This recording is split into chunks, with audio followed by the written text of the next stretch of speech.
جاهزين نبتدي المزاد؟ يلا. احنا جاهزين وشرايين، بس قول لنا ايش بتبيع؟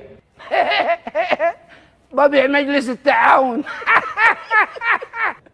جملة لو مفرق. وبكم؟ وكم طالب فيه؟ شوف اخوي، شوف كامل مجلس التعاون بعدته، بوثائقه، بميكروفوناته، بالبشوت مال الرز، مال العلاقات العامه، بالكراسي، بالطاولات، كامل مع الاغاني.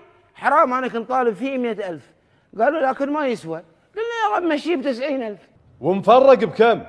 شوف اذا بتاخذ العده كامله مجلس التعاون كامل شامل بروحه كذي ب5,000، لكن الاغاني هذه بروحها ب85,000.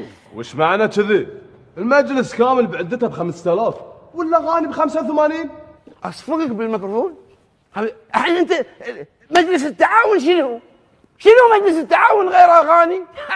انت اللي اخذت الاغاني والاشرطه، مجلس التعاون كله عندك صار. الزبده في هذه 37 سنه اغاني، بعد شنو؟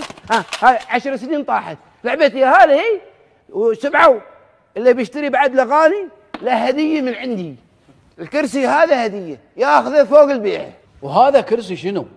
هذا كرسي الامين العام. حاولنا نشوف له سعر، ما اعطونا فيه سعر، قالوا ما يسوى، قلنا نبيعها هديه مع الاغاني نعطيكم اياه. زين، نبي نعرف الحين ليش تبي تبيع مجلس التعاون؟ انتهت صلاحيته، ما عاد ينفع يا اخوك. انتهى مجلس التعاون. مجلس تعاون يحاصر فيه اللخو واخوه، مجلس تعاون اللخو يفتح تلفزيوناته وصحافته تنبح على اخوه، تضرب فيه، تطعن فيه كأنه عدو اكثر من اسرائيل. مجلس تعاون هذا ما نبيه، اكسباير مثل اللبن، خلاص 3 ايام انتهى ما نبيه. نبي مجلس تعاون جديد. شو اللي يصير؟